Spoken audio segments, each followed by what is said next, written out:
Hey, Kale. How are you? I'm really good.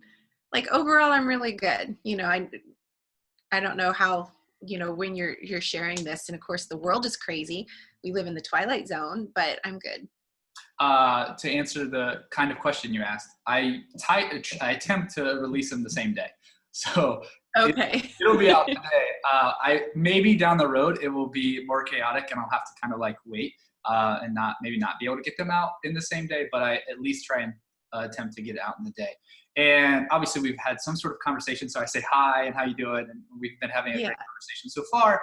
But since we wanted to officially start it and let the audience know where to start, where we begin, can you give me Mhm. kind of let me know who you are and let everyone else know who you are too.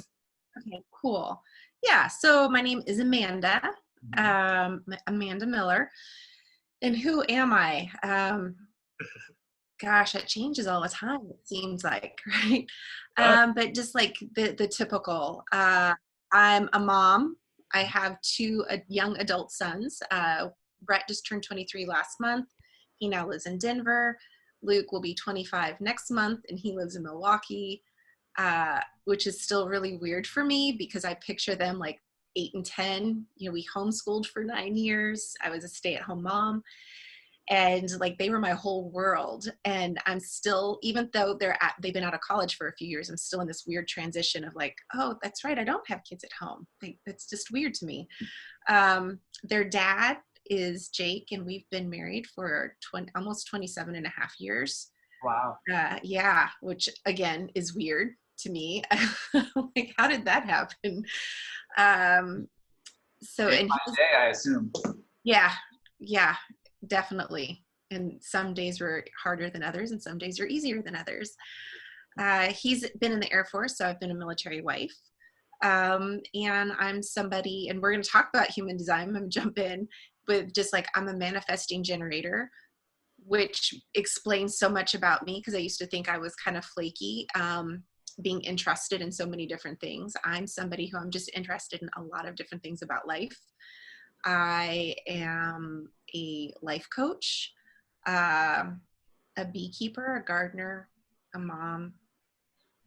Like, I was a mom before I had kids, though. Like, I'm just kind of a mom to everybody. That just like is like a natural thing. I'm the oldest of four, so that kind of just got really cultivated. Yeah. um, It's I'm fun. an avid reader, Okay. and yeah, No, it's funny. It's funny that that's you. who I am. Yeah. It's well, and I feel like there's a lot already there and a lot relatable too, because and you kind of have a similar response to that as I do. Well, maybe I almost pose the question, who are you today? Like, because maybe that becomes Mhm. a little easier than like trying to come up with the answer over. Oh, I've done all kinds of things. I've been all kinds of things. Like, so I drive Uber, and one of the questions I get all the time is or that people kind of expect all the time is like, what do you do? And I'm like, well, I go to the bathroom. I make coffee. Like, what do you mean? What do I do? Like, I do all kinds of things. I say that playfully because it's like a lot of people get really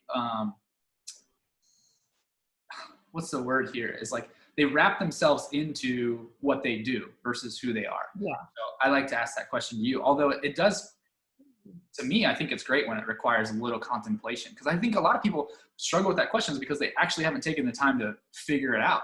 And that's definitely been me. And you definitely gave me a lot of information there that I am like super curious about. Like you said, you're a manifesting generator, and you've been entrusted because you do a Mhm. lot of things, and you're flaky. Like all three of those things were like, there's more. Like tell me why you felt flaky, because I'm curious to know.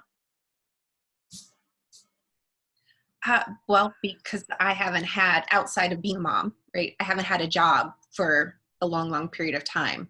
Like, I would start something and get involved in something and then go, this just doesn't fit anymore. I'm not interested anymore. I've learned everything that I'm interested in about it, and I want to go on to something else. And there are people around us who they get involved in something and they're like a bulldog, and they like get a hold of it and they just go all the way to the end. And I'm like, that just kind of sounds like it sucks. Because when I'm done with something, it's kind of like, oh, okay, well, I got that. but then I would feel bad because, you know, while I may know a lot about something, I wasn't like a PhD level expert. And yeah, so I would just kind of feel like, well, I felt like I didn't stick with anything long enough to like really get that level of expertness. So and then, well, I don't see that as a bad thing, but like clearly that some way along the line, I don't think it seems like maybe you don't feel that way anymore, but like, maybe that, Yeah. yeah, like, cause I've certainly been in situations where, and I've kind of had to wrap my own head around is like, how, like, I go from thing to thing to thing and people are like, oh, I can't trust this guy, or, you know, he's always on to something new. And for me, it's like, you know what, I kind of am. I like to get 80% proficient at things and then, you know, utilize that skill in a new way, create new art in some way. And also it's like, I have new information now. So you're like, was basing my decision 8 months ago or 18 months ago and what I wanted to do off of the information and possibilities that I knew existed. And they've definitely shifted. There's certainly things about me that have been there the whole time though. So I don't know if that's similar for you. So there's always been like, obviously it seems like you've always been mom, right? Like don't decide to not be mom one day. Maybe one day you do where you just take time for yourself, but like what's kind of stuck and what hasn't kind of gone away?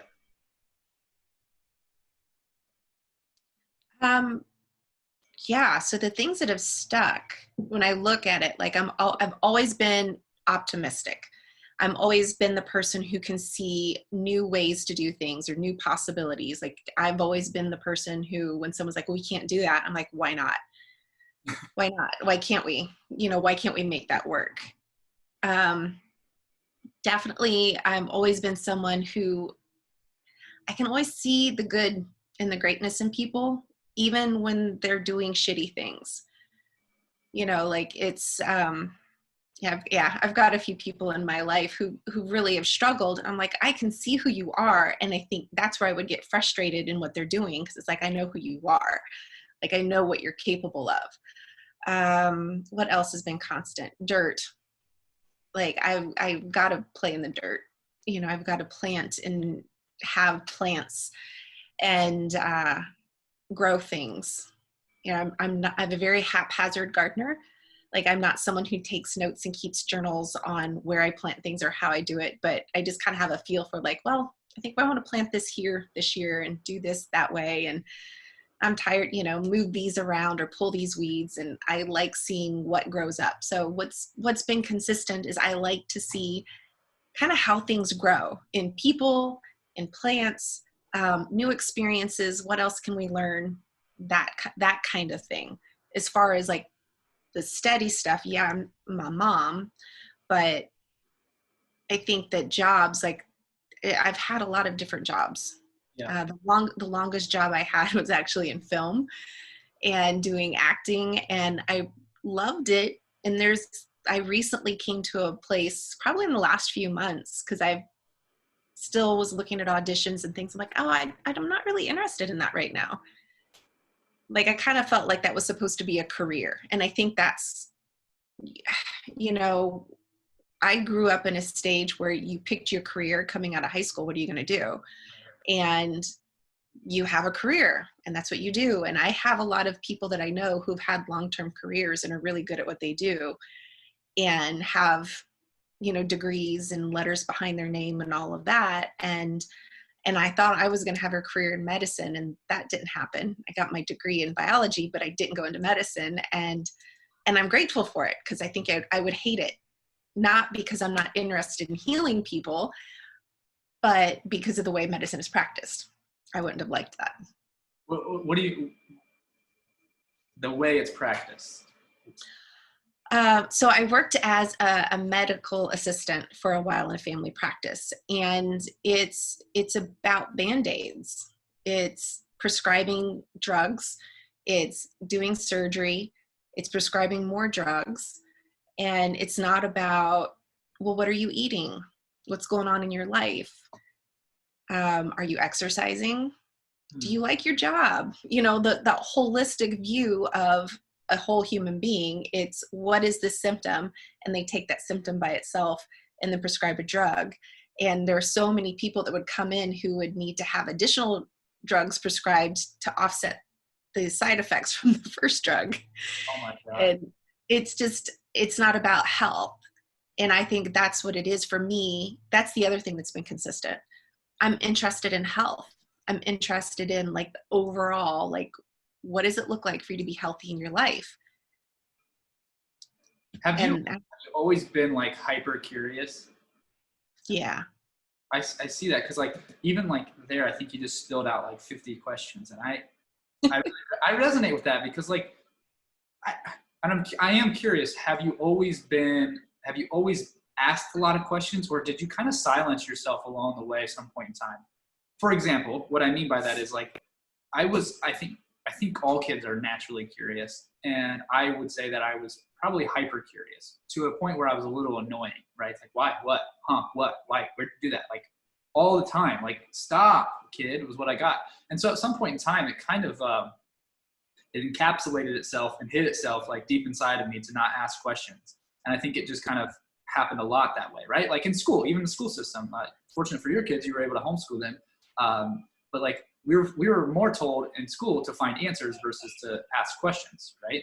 At least that's how I feel. And so along the way, like recently, 3 years ago, I started really getting back into questions and getting in touch with my curiosity. So I'm curious, did you have like any type of that going on for yourself? Like where you had to relearn that curiosity, or you always kind of just kept it?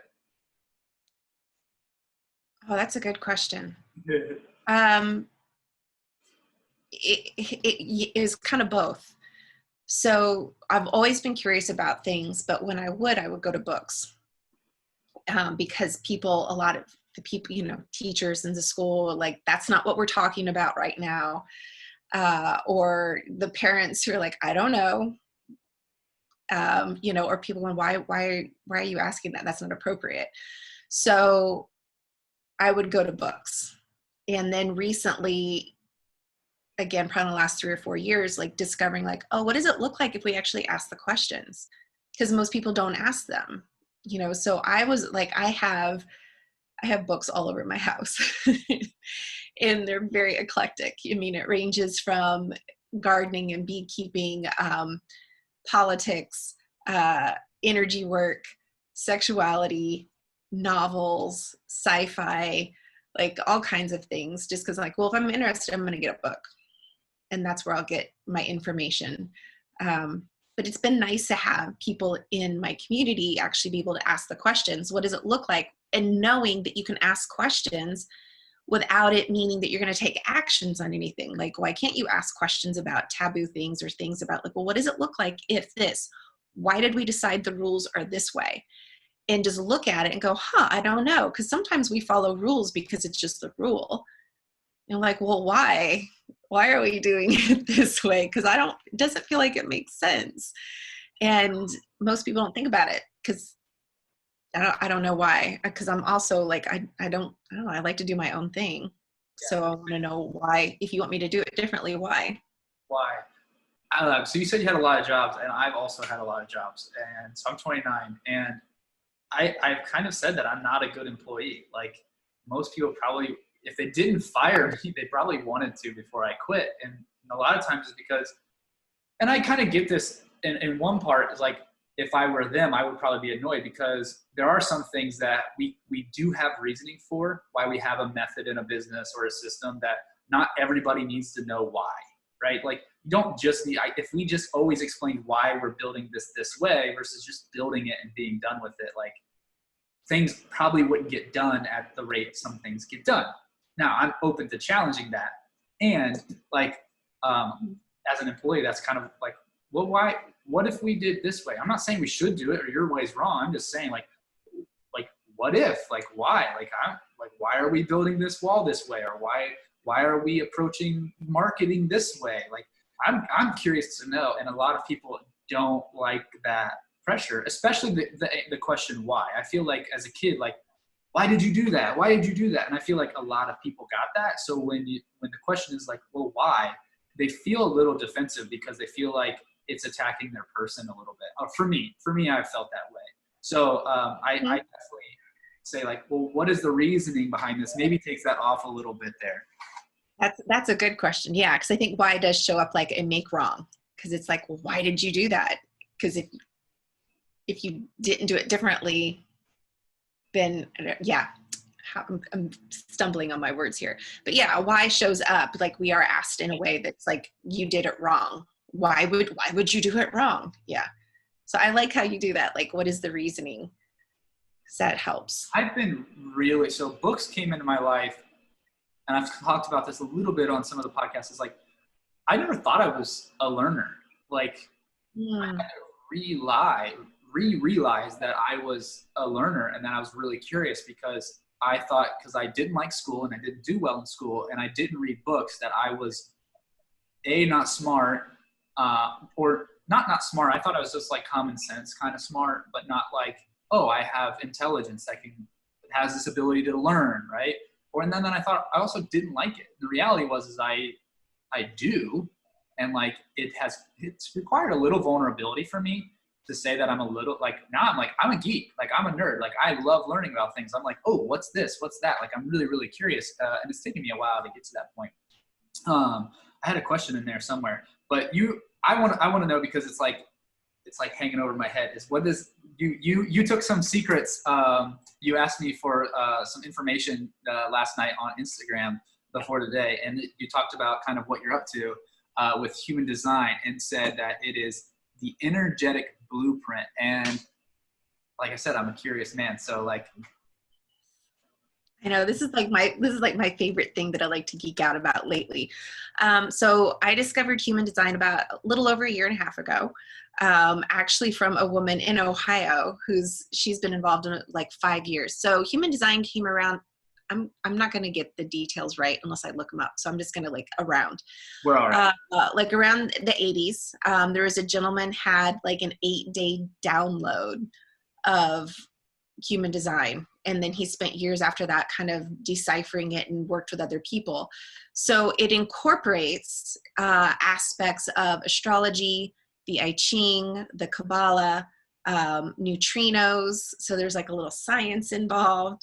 And what it does is it takes who you are, at the moment of your birth, and kind of maps out like this energetic who you are. It also looks at the point that says that your consciousness enters your body 88 days before you're born. So you kind of get like an unconscious design aspect and a conscious personality aspect. And it all gets rolled up in together, and we're sorted into 5 types. And the 5 types are reflectors, who they are kind of like a mirror of the people around them. Projectors, who are kind of like the project managers of the other types. Like they're really great leaders. They are, they're good project managers. We'll leave it at that. You have generators, who they are designed to be the workers. They have a lot of sacral life force energy. So they can just like go, go, go when they're doing what's correct for them. You have manifestors, who can literally speak into like what they want. And they tend to be very confronting for people. And then you have a combination of the last two, which you have manifesting generators. So they can both have easy access to manifesting, but they also have that life force energy. In human design, it says that in, was it late 1700s, early 1800s, the human energetic component went from a 7-centered being, which many of us are familiar with, like the chakras. Those are 7 centers, that we actually then became 9-centered beings. It's like an energetic evolution. And so each of those 9 centers are either defined, which means you have constant access to that energy through that center, or they're undefined, which means that you have access. It's just not, you can't rely on it. It's not consistent. And the way I look at it is that the defined energy is that's hardwired. When you think about your house, you've got some some things that are hardwired into your house. And then you have other things where you plug it into the outlet. So I look at like the defined energy, it's hardwired. The undefined, you have the energy, it's just where are you going to plug it into?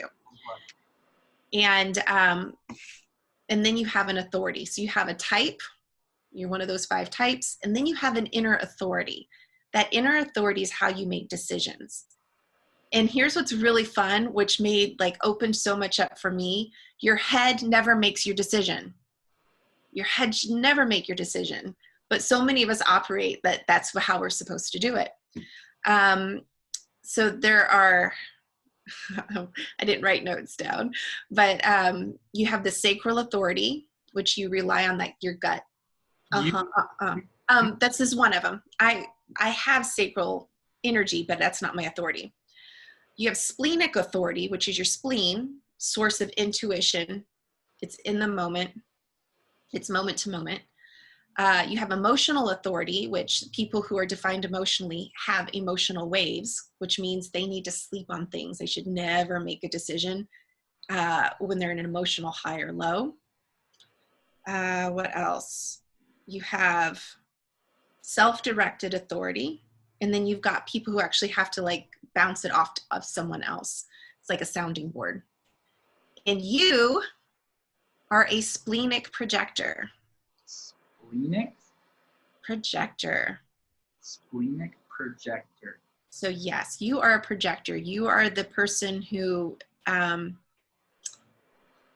you can definitely pick up a lot on what would be good for them. And inside of your type, you have a strategy. So your strategy is you are to wait for an invitation. So whereas manifestors can just kind of go out and initiate things, they initiate. Generators respond to life as it comes to them. Projectors wait for the invitation. They wait for the invitation. What would that, so, oh my gosh, question-wise. So many questions. I know. Obviously, this would be like a full session. I'm more curious about it versus just myself. But I'm curious is okay, so project manager, I wait for an invitation. Can you give me a quick example of what that would be like? What is that? Okay, so I'm going to use us. You threw something out about a podcast. So I was like, hey, I'd love to have a conversation. So I invited you into having a conversation with me on a podcast. It can look like a formal invitation. It can also look like an energetic invitation. So here's where it's really interesting in human design is very, very little is cut and dry. There's a lot of leaning on yourself and what you know to be correct for you and learning how to trust your body, because the decisions that we make typically do come from our body, but we're so disconnected from what does it feel like to actually be in your body and listen to it? What is it like to listen to this vehicle that you're in? So go ahead.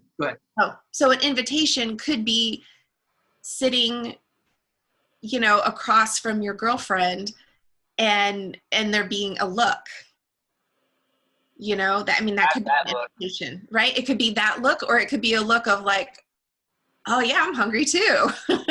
Let's go get some food. It could be all kinds of things. It could be somebody saying, hey, I'm looking for someone to help me out with podcasts. And you'd be like, oh my gosh, I do that. Okay. So it could be that, or it could be do you know someone? Because I'm looking for this. And you're like, oh my gosh, I do. So what about me actually putting out the question about the podcast? What would that so I have go ahead. So, and here's the other thing too, is projectors can extend invitations. And then there's this whole fun energetic exchange. But part of it too is that you're designed to actually be, well, we all are, but you're designed to be in your own power. And when you're in your own power, you shine brighter. It's like a lighthouse. 100%. Right? And then people can come to you because they're like, oh, you're the lighthouse. Let me come to you because I know that you're wise about a lot of things, or I want help. And I know that you know where I can get that because you've been sharing yourself. You've been lit up by who you are. And then people know to come to you to invite you into things. I mean, 100% agree with that. Like a quote that's kind of been in my head is being authentic increases speed. And I kind of explained this to somebody else the other day. It's like the speed of which things is just like the attraction to people or the attraction to, it could be money, it could be relationships, it could be your health, it could be anything that's been missing or lacking, not in full or really wealthy or like rich, not just money wise, but I feel like that really, really helps. And we were actually, I think we hit the record button. We weren't actually like official doing the podcast at that point, but was, what was I saying? Oh, anyways, We'll come back to it. We'll come back to it. It'll show. When you say moment to moment, that's funny to me. So the splenic projector. So is everything that I make is a decision that just is like fleeting and like here and now, and I just go do it, and it's like, yep, he just made his mind up and he's gonna go do it, or am I misunderstanding that?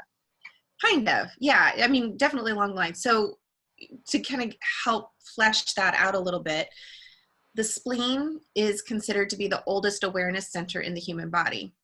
The spleen is the source of intuition, and it also rules the immune system. So when you think about intuition, it's also the kind of survival aspect too.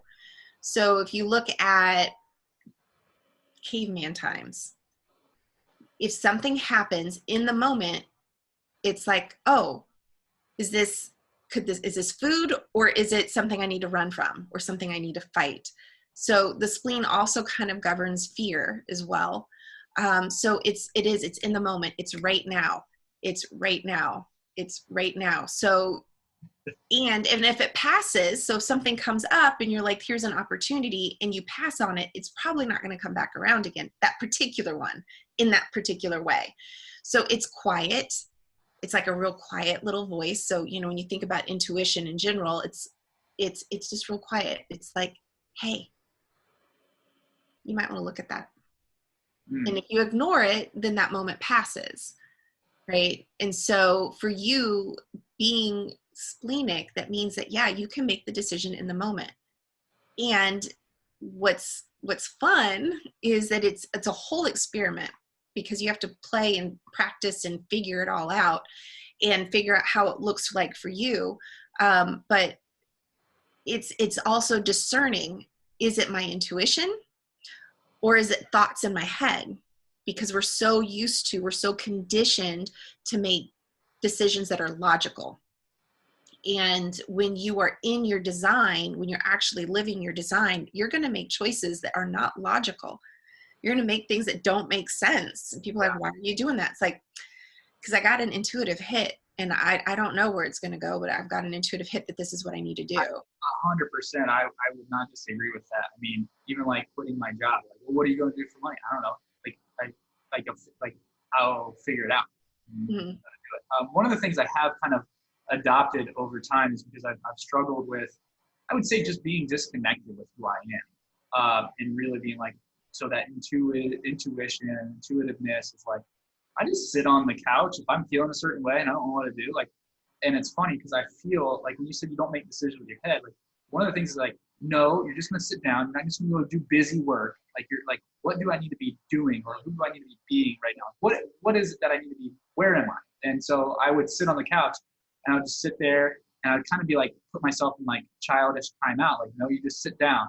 And eventually I would just get up, like almost like just standing up. I'm not going to go do this thing because I think I should, but it's like, it almost felt like it was coming from, my gut or like my belly button or something like that. And just like pulling me. That's kind of how I've been describing to people. It's like, oh, yep, I'm just pulled that way. And that's kind of how I felt about that's how I feel about a lot of things. And I literally throw myself into things very often. So I love that. And the thing is, like, people, sometimes we kind of accidentally live by design, like how we're designed. But there's so much of life that we are just conditioned that you're supposed to do things a certain way.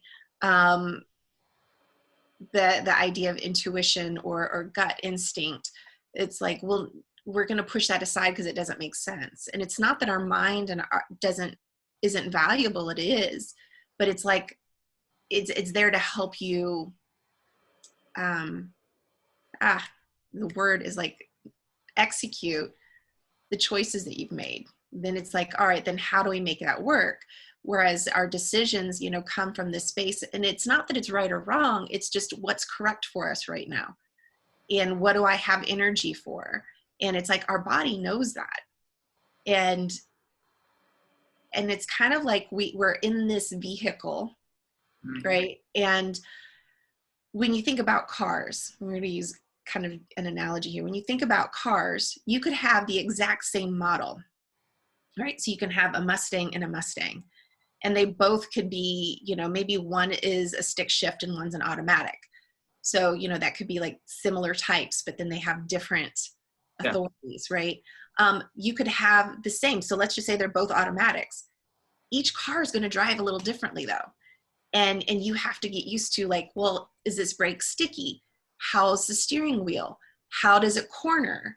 How does the radio work? Like there are still different aspects, even though they may have been made on the same assembly line, they have the same specifications. When you get behind the wheel, they drive a little differently. Absolutely. And there's a little bit of, well, let me get used to figuring out how to drive that. And if you have an owner's manual, you can kind of go, all right, well, I've got an idea. This is how the brakes work. This is how I shift. This is how I turn the wipers on. But then there's that aspect of then practicing. How does it operate when it snows? How does it operate when it rains? How does it operate when it's sunny? And and all of those things. And you just get used to it and you figure out, how do I drive this? And it's the same kind of thing in human design. It's like, oh, okay, so here are my specifications. This is how I'm supposed to be driving it for it to drive the best. I mean, you could be stripping gears and it'll drive, but you could you wear yourself out. And it's just, it's there to help you discover, how do I move in the world in a way that's actually more authentic to who I am, and in a way that's going to make things move smoother. It doesn't mean you're not ever going to have speed bumps or circumstances that suck, or lose a job or something like, or have fights with your partners. It's just, it gives you another tool, and it gives you more insight into how to operate in a way that is going to then leave you fulfilled. Yeah. Because each type has a signature of like, when you are operating in your design, how are you supposed to feel? And so a projector is supposed to feel successful, and whatever that looks like for you. And if you're not in your design, you're probably going to feel bitter because you're not being seen. You're here to be seen. And if you aren't being seen for who you are and appreciated for that, there's going to be a bitterness underlying that. And then we operate out of conditioning to go, well, I'm going to do it this way because this maybe people will see me and people will love me. And how do I make this work? And it's just a difference between like, look, we can get through a path that has trees and brush and all of that. You can get through it, but wouldn't you rather go through where the path that's already cleared for you? Yeah, of course. It's like long-term sustainability. It's Exactly. not sustainable. I mean, I shouldn't say it's not sustainable, but I think for me, you even touched on a couple of things that, I want to be successful in a lot of ways. And I kind of talked to you a little bit about, gap 5 and what that meant to me. And those are really those have been the identifying factors for me, is like where I want to be successful, and then what that kind of looks like. And what you're saying is it's a specifications manual. It's telling you kind of, one of the things I noted there is like, you said some people kind of find it intuitively, and I kind of, in my head, and I'm curious about your opinion, is like, those are probably the people that were given the space and the freedom at a very young age and through childhood to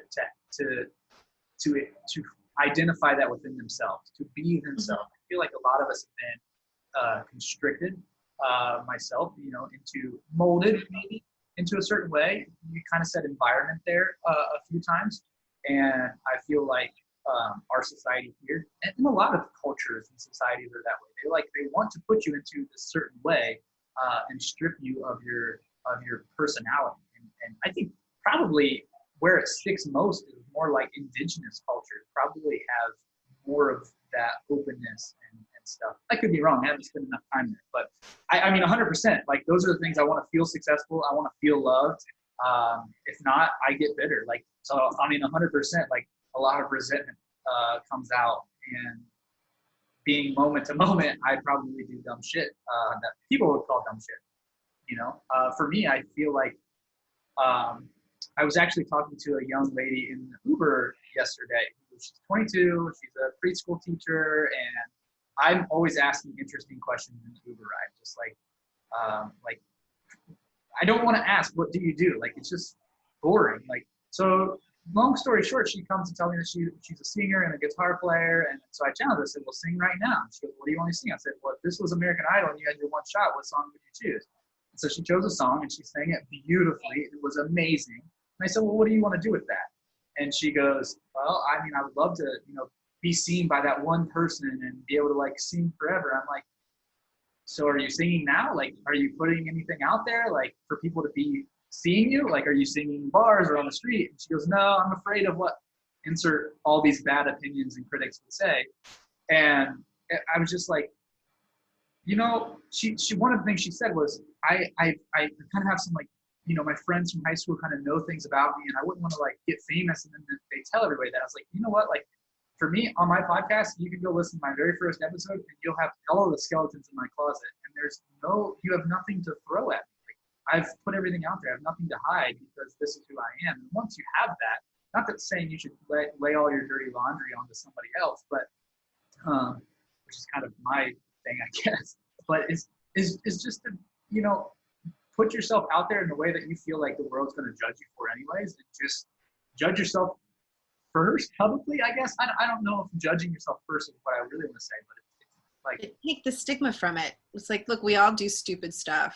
We all do things that you look back and you're like, ooh, who I am now wouldn't do that. And that's why I feel like I'm okay to talk about those things, because I'm removed from that. I've grown from that. And it's easy to first say, oh yeah, that kid at 27 was like, when he made that decision was misinformed, right? Didn't have the systems or the structures in place to make an appropriate decision at that time.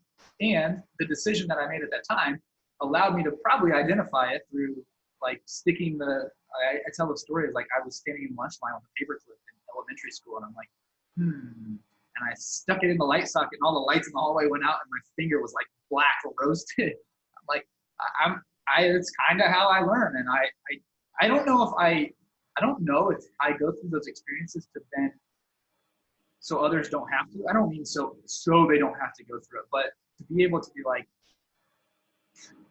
I don't know if it's a weird form of leadership. Like, I'll throw myself onto it so you guys don't have to. I feel like it's kind of that way. Before we get too off topic, because this human design stuff is really interesting to me, and you're doing life coaching, which probably is wrapped up into human design. Mm-hmm. Do you have a website, or how do people get a hold of you? How do people give a little plug there from you? Oh gosh. Okay. I don't have a website right now. You can find me on Facebook. Facebook. I'm on Instagram. What's your Instagram? My Instagram is Amanda_R_Miller. And then it's just Amanda Miller on Facebook. So I don't know if you link stuff to that, because there are other Amanda Millers in the world. Yeah, no, I don't have, I probably ought to get a website one of these days. Not really. I mean, where are you most active with like your clientele and what you're posting? Like what would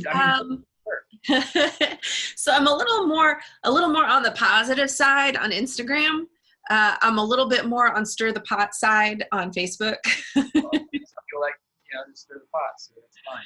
Yeah, and where I stir the pot, it's even in that, it all comes back to me. For me, it's individual freedom, and it's the freedom to speak your truth and what matters to you and to make your choices. And I think that's part of the reason I really do love human design, is because it is about the science of differentiation. It's about being that individual person. Because if I'm being me authentically, who I'm designed to be, and you're being you authentically, then it's like, oh, you can do what you need to do, and I can see that, and then we can actually work together.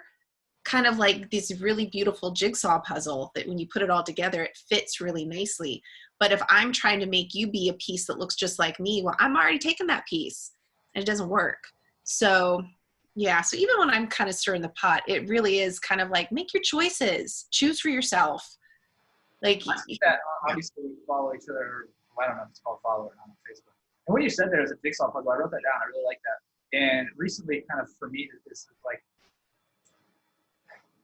not taking better or worse out of it. Like humans are their own ecosystem of human people. And what I like, how I rationalize this in my brain or make sense of this in my brain is that, like, if you take the rainforest, for example, you have big trees, skinny trees, wide trees, fat trees, small trees. You have bushes, you have moss, you have, like, taking the animals out, just this the greenery, right, of the colors and the plants and all this stuff. Like, it all exists in there, and it all needs, in order to create the big picture jigsaw puzzle, it all needs the certain pieces of that. And like, so if you're this bush, like, be as healthy of a bush as you can be. If you're this big tall tree, like, be as big as this tall tree, but they still need each other. Like, you can't be the big CEO without what you're calling generators, right? You can't be manifest. Like, it takes both parties to do that. And I feel like when people, especially like myself, really start to lean into that, not only is it like improving your own fulfillment in life and helping others by being yourself, but it's also really kind of attracting those more authentic experiences. Experiences being the people, the places, the things, the doings. Because a lot of people, like for me, I've had to realize, like, oh, if I'm myself, the quality of my relationships go up because I'm attracting the people who are actually attracted to who I really am, not who I'm pretending to be in this moment. And so it increases all these awesome experiences for my life. So I like what you said about the jigsaw puzzle, and so I will put Amanda R_Miller and whatever else I need to on the show and put it on the socials when we go in there. Cool. They can email me too. Yeah, I was gonna say, if you're open to an email, shoot it. Yeah, I'm like, whatever. Everybody else seems to have my email. It's AmandaRebeccaMiller@gmail.com. And it's the plain, boring Anglo spellings. So it's easy. Yep. Awesome. AmandaRebeccaMiller@gmail. That's right. Yep. Look at me go. So a couple other things that I want to talk about. I don't know why I get this like thing about it, but pure romance, right? Like, yeah. Tell me the story about that. And first of all, we were kind of talking about this, like the stigma that I don't know why I have this sense of uncomfortability in talking about it, like, but I do. And it's conditioned that way.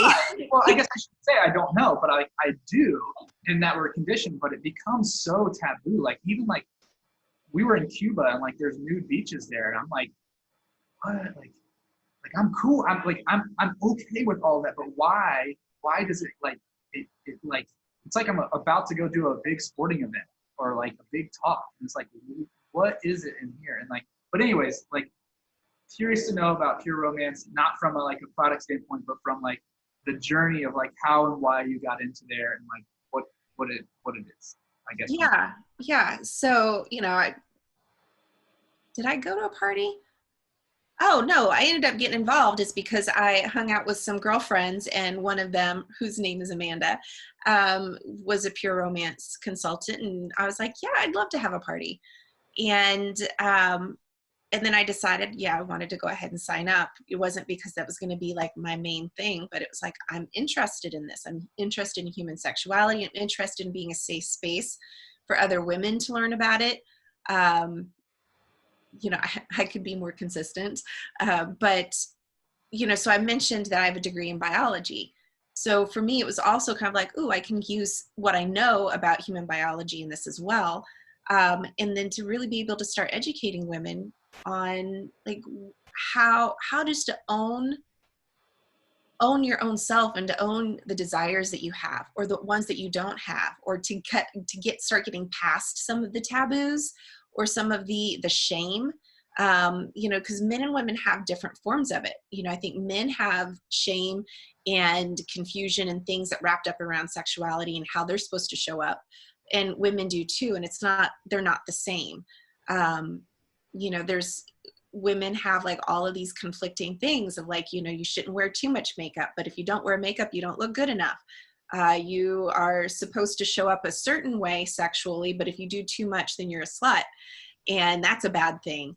And you should be a mother and stay at home with your kids, except for when you go to work, because you should go to work and not be at home. Is that all you're going to be as a mother? And it's like, it's all tied up, and it's weird. And it's this weird knot of conflicting information. And we're conditioned with all of it from when we're little. And I don't know how you were with your kids, but kids touch themselves, right? Like little boys, they're like, "Ooh, what's this?" And they pull on it. And in fact, I had one of my sons when he was little.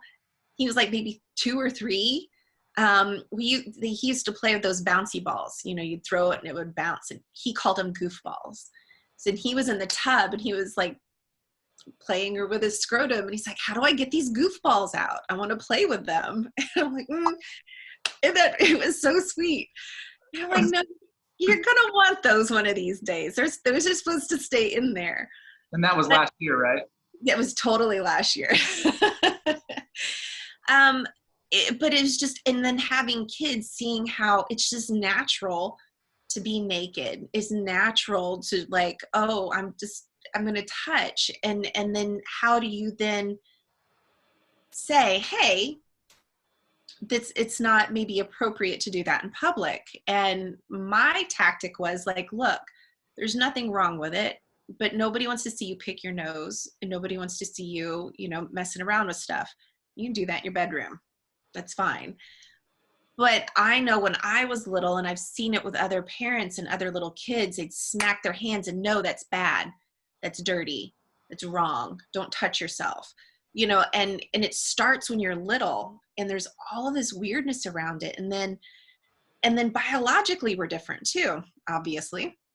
But that men, you know, things are a lot more external, and women, it's like you get in your head and you aren't in your body, and you can't appreciate what's going on or even wanting to be involved with your partner if you get all kinds of responsibilities. So pure romance is designed for women to either have some tools to help them get back in their body, have some tools to help them actually explore their body. Like, what do I even like? And then just in a fun, safe way. Because otherwise, what do? You have to go online, and hopefully what you get is what's there. Or you have to go to like a Hustler, or, you know, one of those shops where you aren't sure who's going to be in there, and maybe you don't want anybody to see you. And it's just a way to share with women, like, look, this is natural and normal, and making it fun. Because when you make it fun, it kind of breaks down some of that, like, ooh, I don't want to do that, because fun loosens things up, and you just get an opportunity to be like, look, your body is normal, natural, beautiful, and whatever you like is perfect for you, and there's nothing wrong with it. Yeah, I mean, you touched on a lot. Like, I mean, even from the shame standpoint, like baths, taking baths, like something that I really enjoy. It's a stress relief, but I never did it. Like, and then even just like simple. So you talked about something about my relationship and like, you know, needing things, and like, I am then in my relationship wanting more touch, like just touch, than I have had. So whether it's like on the shoulder or whatever. And what I realize is that I can also supply that myself, right? I can like rub my own shoulders and be that. But I felt like I shouldn't have the time to do that. Like I felt guilty for having the free time to be able to do it, when I feel like so many people, like especially Dayton, I would walk around, there's people who are homeless or people who are in the hospital. Like I would shame myself for having the freedom to take this time to nurture myself. Not even just sexually, but just like at all. And so, and also you kind of touched on the point, like probably a lot of people who have to go to online or go to the store or go to these places are already feeling some sort of like shame or guilt or awkwardness around that, because of the stigma around that too. It's talked about if I wear too much makeup or too short of a skirt or something that I wear that I like. And I feel like as a society, we're kind of through the internet getting kind of through that quite a bit. But if I go to a hustler or something like that, then I'm a slut. Or right, if I want to do this, then I'm like experiencing that type of thing. So it's one of the reasons I kind of want to have to just bring that up is because I feel like for my selfish reasons, I just feel like it's such a taboo thing in life for a lot of people that it actually, because it's probably not talked about, probably does lead to more infidelity or broken hearts and such like that. So that's one of the reasons why I want to do that. Well, and I think too, like, because even if you're in a relationship, that doesn't mean that you still have open, intimate communication. And we have a lot of things that, you know, it's so interesting that people have either different fantasies or want something, but are afraid to say it to their partner, because then what are they going to think? I'm embarrassed. What if they look at me weird? What if they think there's something wrong with me? I mean, and that happens. I actually have a friend whose husband shamed her like early on in their marriage, early on. Like, why would I want to do that? I don't want to do that. And so, and just shut it all down. And that one instance can completely alter having any opportunity to have any intimacy or even want to have, you know, engagement with your partner at that point. Cause you're like, well, why would I open myself up to that? And sorry, I've got something that's popping up and I don't know if they're going to keep messaging me. That's all good. So, but, yeah, so, you know, you've got all of that shame and everything wrapped around it too, because then you have to worry like, oh, can I even open up to my partner? Because then there's so many layers, you know, it comes, I think early on, you know, tribally, you stuck together because it was a survival thing. And then religion got involved. And then religion became more of a patriarchal religion as opposed to like the goddess, right? And then it was like, oh, so if I, as a man, have sex with you as a woman, and now, oh, that's what makes babies. You know, there's a whole thing like, oh, that's what actually makes children. Oh, that's my child. That's not your child. That's my child. So then you get all of that wrapped around, and you have centuries and centuries of religious kind of ownership to, you know, like that's my kid, as opposed to, oh, that's a child that happened to come about. And it's just kind of like filtered. And then you have how it shows up in our media, right? So then you have sexy movies, you have porn, you have movies where it's shown in all different kinds of ways. And even then it's like, ooh, don't look at that. If you're with your parents, you don't talk about sex with your kids, except when you use words that aren't even appropriate, like they aren't the actual words. I don't know how many people talk about like, well, don't touch your no-no. Like, oh, let's just like set this whole thing up that that's your no-no. Like, or that's your naughty bits. It's your dirty parts. It's your junk. You know, like even the cutesy words that we use are still diminishing our genitalia. It's not like, you know, it's your flower. Like, and even then when they do that, it's kind of weird, but it's like we have these words that diminish our body and make it like we have to separate from that. And that sexuality isn't like this normal, beautiful thing. I mean, for goodness sakes, none of us would be here without it. Yeah, that's the thing. It's like it's just such a big stigma on it. And you talked about a couple different things. One of it is just this possession and like, this is my house, this is my car, this is my phone, this is my clothes, like obviously I'm talking about external things, and then obviously getting into my kids and my things. Like we really started putting ownership on the things, and that's even been the thing about it is like going through my divorce and having my kids have a stepdad is like, well, are they my kids? Like, are they my possession? Do I like, even when I'm introducing Nicole or my girlfriend, you know, like my girlfriend, right? It's like, well, I don't own this thing. And I don't own this person. And so it's, that is interesting type of conversation, maybe for a different time. But even the thing that we're like calling it, we're avoiding what it is. And I feel like that's what makes it sound like we're not supposed to talk about it. And then because we're not supposed to talk about it, we're supposed to feel basically where I felt, where I've been trapped about it, right? And one of the other things that you talked about, which I thought was kind of interesting and definitely has showed up in pretty much all of my relationships, is shutting it down, right? Like we talked about it earlier in the episode, is like space and freedom, right? You find your human design kind of organically when you've been in a space of freedom and space of acceptance. And like sexuality now is something that's like, we don't like, from our partners, I guess we'll call it this way, because I can speak to that. It's like, not always have I created a safe space to have those conversations and be open to the other person's ideas, or what would be called fantasies, or whatever it is. And then also feeling safe enough to express mine without feeling like, ooh, gross, or you're dirty, or like any type of those. So it's like, I just keep it to myself until, you know, the balloon gets too much air in it and it pops. And it's like, then you've got a mess on your hands. So that could definitely have been taken the wrong way about the and then you have a mess on your hands. Biting my tongue. Oh, you should have been like, oh really? Oh really? It's like, yeah. So to speak. No, it was all intentional, because I'm just so funny like that. Oh man. Yeah, I think there's a lot to that. And I feel like, I really do feel like,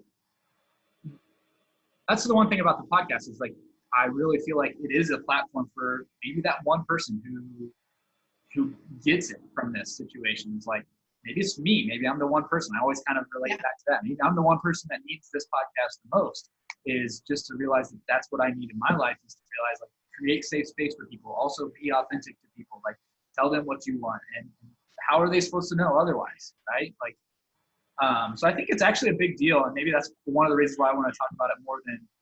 Yeah, no, I think it is a big deal though, because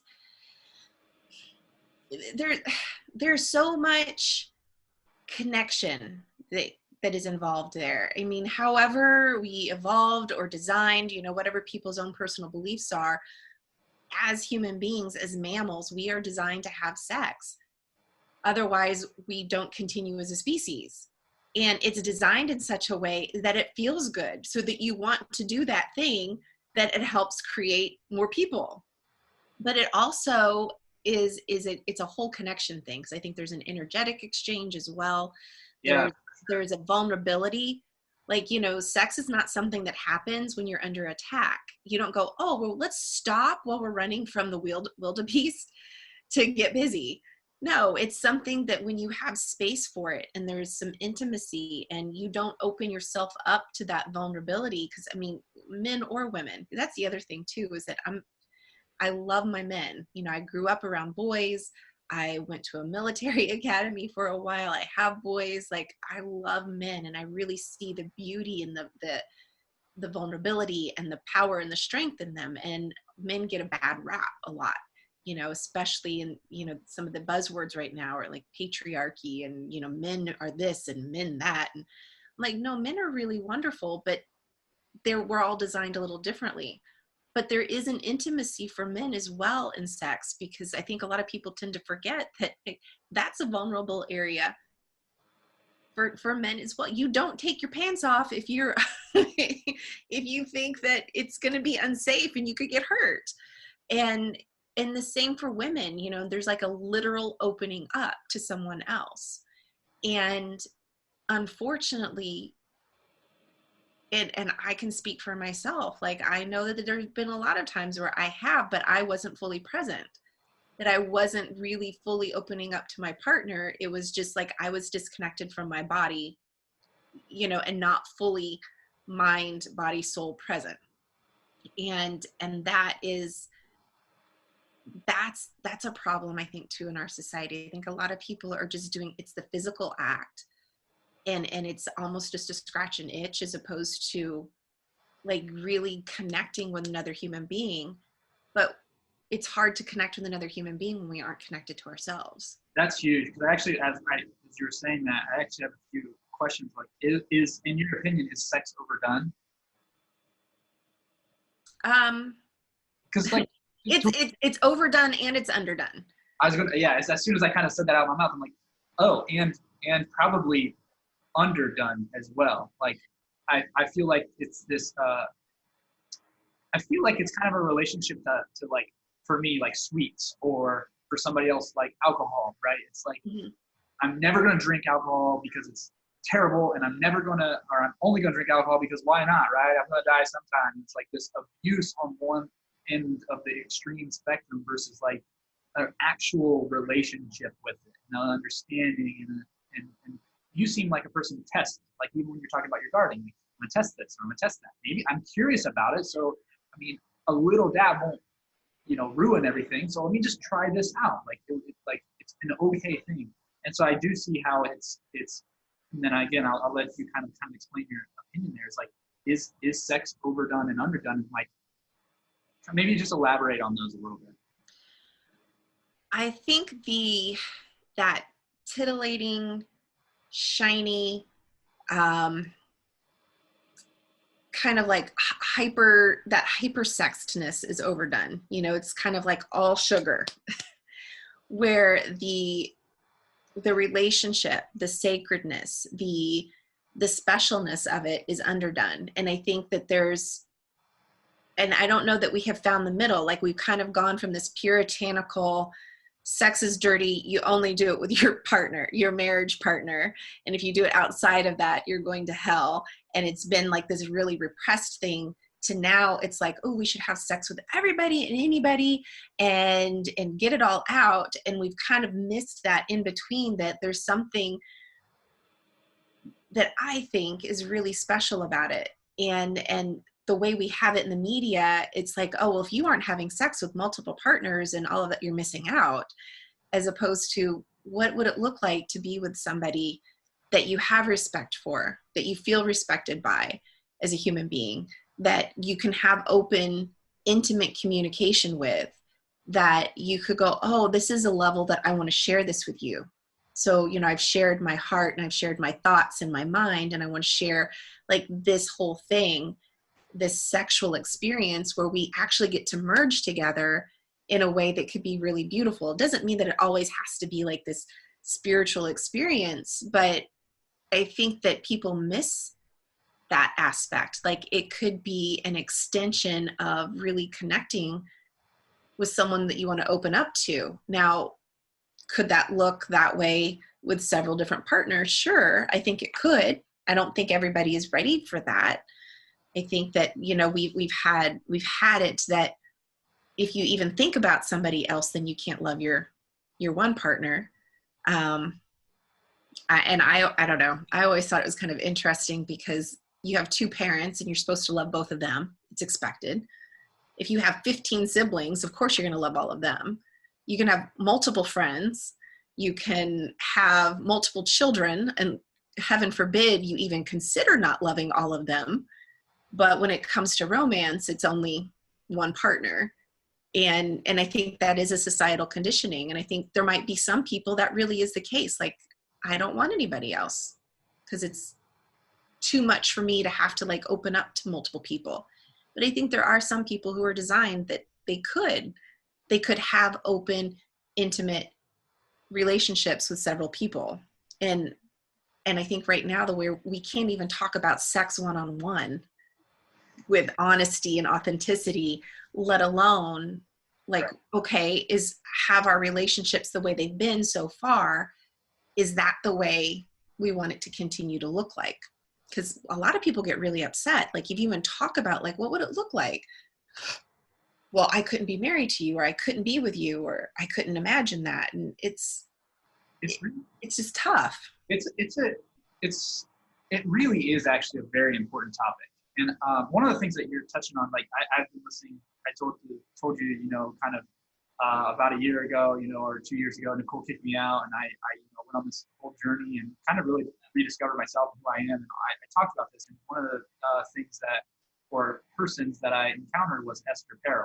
Do you know her? Yes, I yes. love her. She's I amazing. love her. And she kind of talks about it, and I'm most likely going to screw it up, but it's more of like a triangle, like three things, right? Romance, intimacy, and then like the act of sex itself, right? Like this intercourse, I guess. Mm-hmm.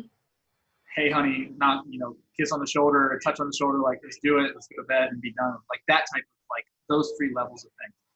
And I think kind of as I'm wrapping my head around kind of asking your opinion is the overdone part is just the sex. So like what would be called the wham, bam, thank you, ma'am type of thing. That is a lot of times overdone, right?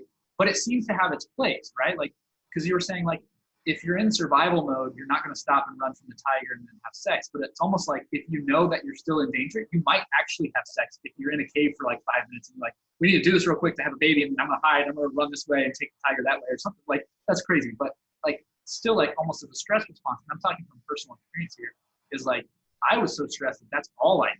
Like, I mean, I got to a point where this has been like 5 years ago, and it was just like, that's like, as much of it as I could get. I felt like that was the only energy that I had, or the only purpose I had at that point was just to like, I guess, spread my seed. I guess I know it was so weird. I said it. Yeah.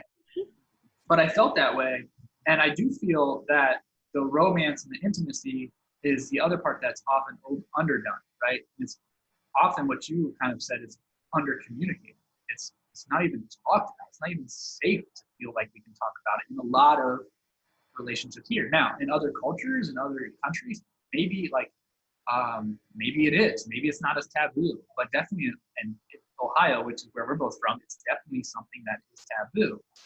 And the other thing is, you kind of said you get to love your kids and you get to love your parents, and you're supposed to love. So the question really is, well, this has kind of been like a long-term question of mine, which I've really kind of struggled with. What does that look like really? If because you talked about multiple partners possibly, and it's like like I said, I've had multiple partners, but it's almost been impossible for me to juggle, and it caused so much chaos because one, I didn't know who I was and how to handle that. I immaturely went through all that. What am I trying to say? It's also is like, so what? So I'm wrapping this all together, I promise, is I have had sexual partners in the past before my relationship now, and so has my partner. So at the end of the day, it's like, we've already had that. So why is moving forward, is it any different, right? That's a good question. Yeah.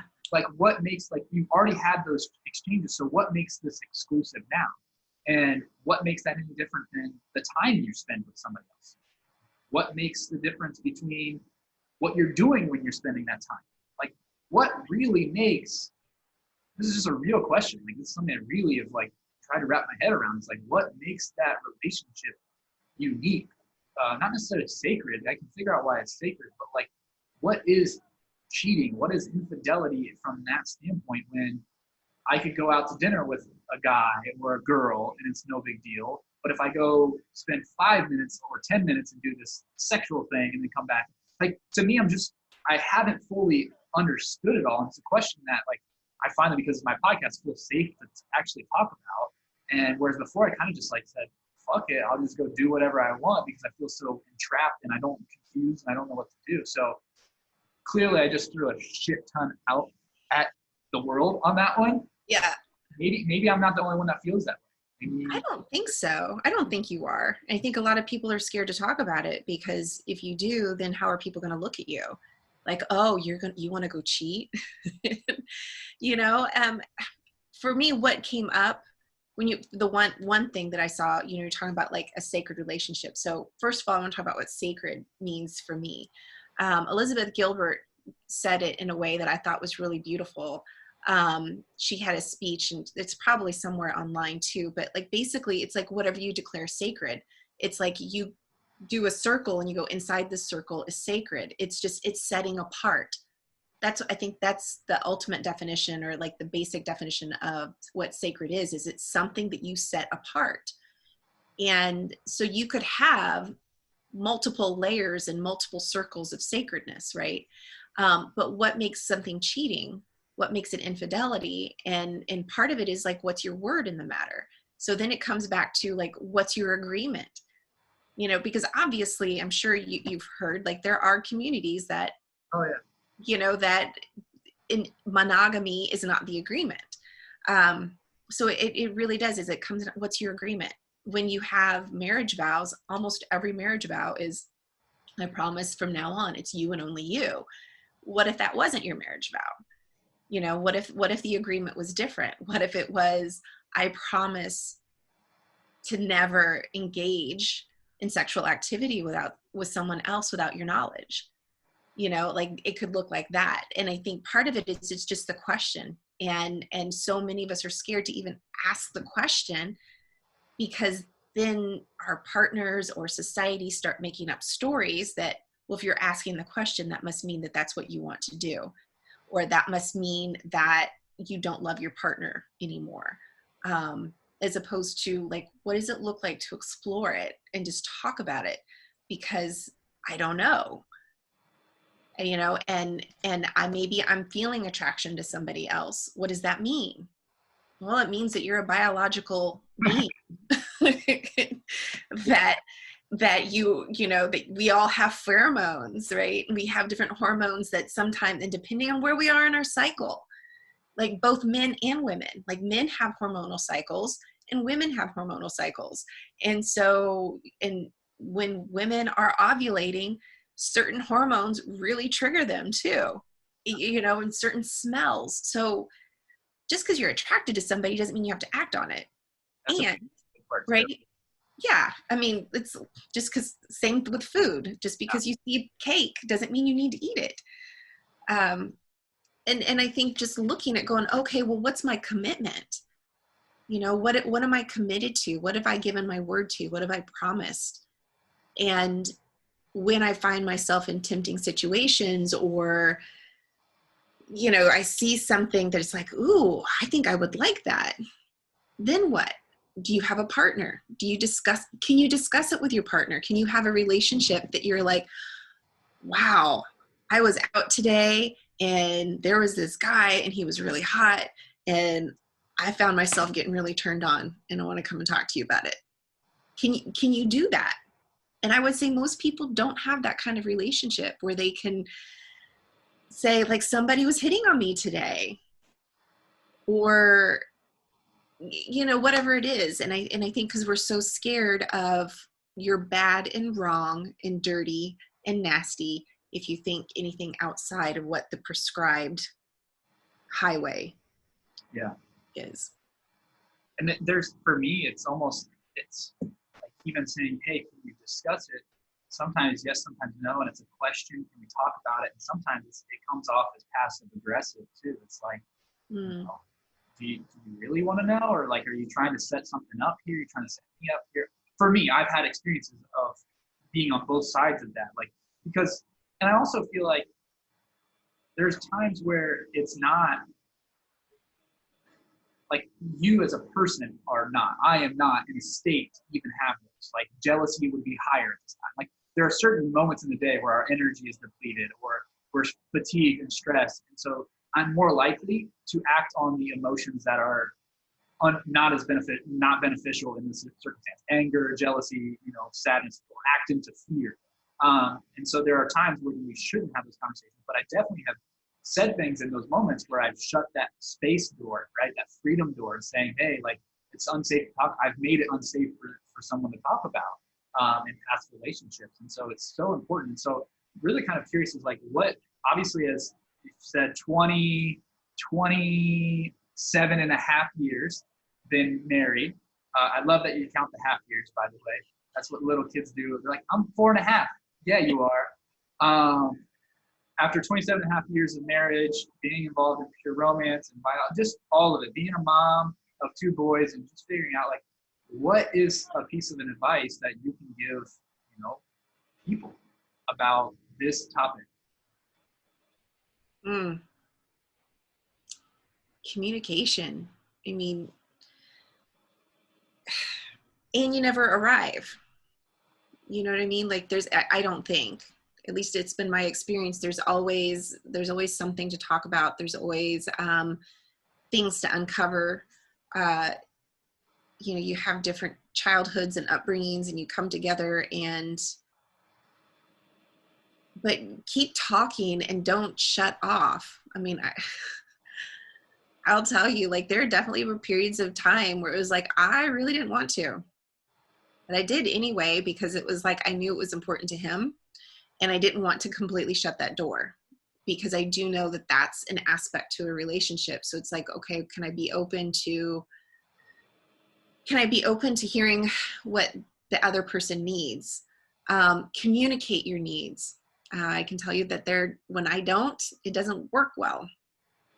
Like, and so I think the biggest thing is like communication, and don't shut the other person out, and find ways to like have both of your needs met. And that's not just in the bedroom, like that's everywhere. Like, Yeah, I was gonna say that literally goes like open communication. And like, to me, I think of improv and the way that that's trickled into so many aspects of my life is, you know, fully trying to listen to somebody and being open to, like, one of the rules there, two of the biggest rules there is to actually listen completely fully until the person is done, right? And then accepting that, so that the principle of yes and is like, yes, I accept what that is, and here's my response or my addition to it. And so, like, I feel like communication, especially in this realm and all realms, to your point, is like, be open to it fully listen, even though you might want to say something or be emotional or have some, just fully take it in from their perspective. Understand that you need to be rooted in some sort of love, right? Like some sort of respect, some sort of trust. I've found there have been way too many conversations that I've had in my relationships that there was not a foundation of trust, which makes it sound like I'm coming at you, like I'm against you, not with you.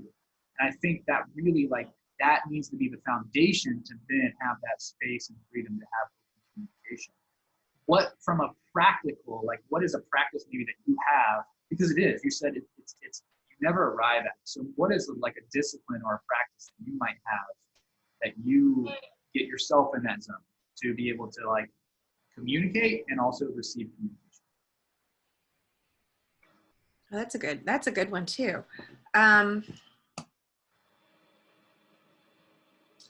Honestly, I think if you can do some kind of transformative work together, whether that be a weekend thing, whether it be therapy, but some way that you can actually have the same language when you're talking about things. I know you and I have both done, you know, a particular weekend, and I don't know, you know, I'm not here to plug them, but just so that way you can be on the same page, and just kind of uncover some of your stuff. So that way you can work through it, because otherwise I think we all have baggage, and we all have, you know, for lack of a better word, shit from stuff we made up from when we were kids, from previous relationships, stories that we have. Yeah. And if we aren't able to actually turn around and look at them and deal with them, and then be able to deal with them together, we won't be able to move past things. So I would say start with that. And I honestly do some kind of therapy, or that. There are so many people now who are doing some kind of transformative work, whether they be coaches. There are literally sex coaches. There are relationship coaches for both men and women. There are multiple programs. I mean, you pretty much have to try not to find something any day nowadays. But do it before you start having problems, because, like, literally, I kind of tell a story, like, in our first year of marriage, probably our first 4 or 5 months of marriage, something really innocuous happened. I asked him for help with something. He flippantly said no, and then made a joke about it. And I made up a story. I couldn't count on him, and that I didn't have a real partner. And that was like early on. And that was like brick one, right? And you start adding bricks to this wall that you put between you and your partner over stupid stuff. And when he heard that, like, 25 years later, and I'm talking about this thing that happened, he's like, what? I didn't know that it affected you like that. But because I didn't say anything, right? and I wasn't definitely in anything in my own power. So practices, do your own work, like read books, follow people online, do things where people who challenge you and challenge how you think and think how the world is supposed to be. And so that you can start taking responsibility for yourself. Because too many of us don't take responsibility for our jerkiness, and for where we're not listening, or not caring about the other person. Get some therapy.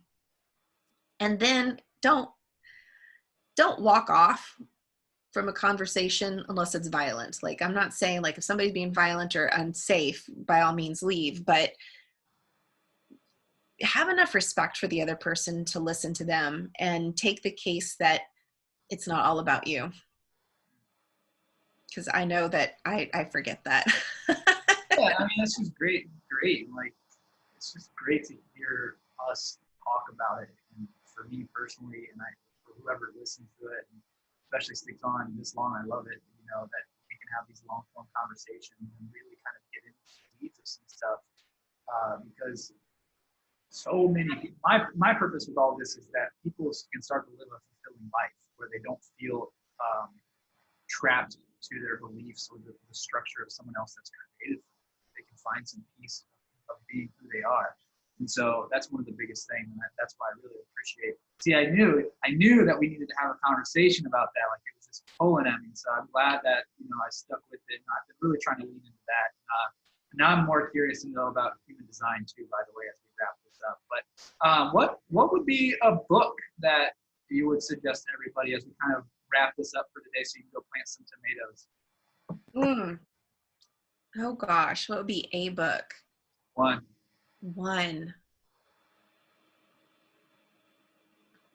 I don't know. That's really good. Honestly, if you're looking at like kind of around sexuality, get something from Esther Perel. She has, her book Mating in Captivity is really good, because it's and coming from somebody, knowing her story, like her parents were concentration camp survivors, and having someone who could look at literally the contrast between death and life, because sexuality it's all about life. It's energetic life. It's like literally bringing life into the world. I think that's a good one, because it's a good way to kind of start challenging, like, what does it look like to have a committed relationship to someone and still be able to continually create something new? So that's a pretty good one. Yeah, I like that book too. It's great. Yeah. Actually, I've been doing a lot of this. I want to get them paper book, but my hippie side of me like, should I not do it, even though I'm using this big hunk of metal here? So I've got to figure that stuff out for me. Use all of the technology that we have, and and just appreciate it. Just make sure that we're using the technology and not the other way around. Yes, absolutely. I like to usually say, like, 10 years ago, if you could go back, or you could pick a time. You don't need to put your age out there for everyone, and you can. I usually be respectful. But if you go back 10 years, 20 years, 30 years, 100 years, whatever it could be, and tell yourself, if you were 100, you'd be like doing all right for yourself, by the way, because I said 10 years ago. Let's stick with 10, because that's the kind of the number I kind of go off of. I don't interview anybody who's under the age of 10 yet. So at least than that. 10 years ago, if you go back to yourself and give yourself like a one-liner and say, okay, here's the piece of advice I'm giving you, and it will transform your life back then, what would that be, if it's possible, if you have it, if that makes sense? Yeah. Be honest with yourself and trust that you know what's best for you. Be honest with yourself. Mm-hmm. Trust. Well, and just trust yourself. Just be honest and trust yourself. That's good. I always like to ask that question, because like I've gotten to a point where I just rush through life sometimes through my 20s, and mine is just to be patient, really slow down, and take your time to enjoy it. So this has been a lot of fun, and now you get to go plant your tomatoes, and hopefully we'll be able to do this again sometime. Yeah. I'm transforming the garage into a podcasting studio, slowly but surely. with a sauna so that I can do a Saturday sauna cast. So I'm really excited for that. But anyways, so hopefully we'll be able to do this in person some other time. And it's been a lot of fun. It has been a lot of fun. And like, we can talk about bees next time. I love it. One last time, everyone, AmandaRebeccaMiller@gmail.com. I'll put a link in the show notes. And you said you're doing life coaching, right? I am. Yeah. And really, it's just kind of basically all around like having people discover not only what it is that they really want, but being able to see past the limitations that they put in front of them so that they can actually step into being the person that they already know that they are. I love it. So they can just email you then. Yeah. Awesome. All right, great. Well, until next time. Thank you, Kale. Have a great day. You too. Bye.